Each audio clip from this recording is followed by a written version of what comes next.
justesse en Italie. Hier, 51 collégiens ont été pris en otage, puis ligotés dans un bus près de Milan par leur chauffeur, un Italien d'origine sénégalaise.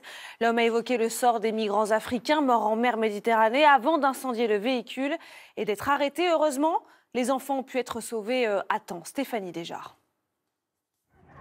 Ils fuient. Ils sont terrifiés. Ces 51 collégiens milanais viennent d'échapper à la mort. Le chauffeur de leur bus scolaire les a pris en otage. Les enfants racontent comment l'homme armé les a menacés en leur criant « Personne ne sortira vivant d'ici ». Il a commencé à asperger le sol d'essence.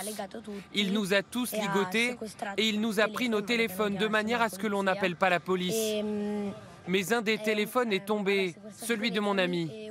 Alors moi, j'ai pu retirer mes liens, j'ai pu l'attraper et j'ai appelé la police. Les carabiniers ont réussi à stopper dans sa course le car scolaire et à évacuer tous les enfants indemnes avant que le bus ne s'enflamme. Le chauffeur a été interpellé. Il n'avait jamais éveillé les soupçons de son employeur. Il n'a jamais montré le moindre signe de déséquilibre. Et nous sommes terriblement désolés par ce qui est arrivé. Le preneur d'otages s'appelle Ousseynoussi, il a 47 ans. C'est un Sénégalais naturalisé italien depuis 2004. Face aux enquêteurs, il n'a fait aucune référence à l'islam radical. Il dit avoir agi contre le gouvernement italien qu'il rend responsable des migrants morts en Méditerranée.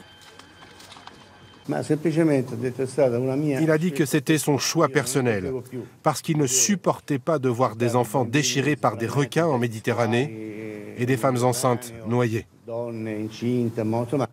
Ousseynoussi a déclaré aux enquêteurs qu'il avait lui-même perdu 3 enfants noyés au cours de leur traversée de la Méditerranée.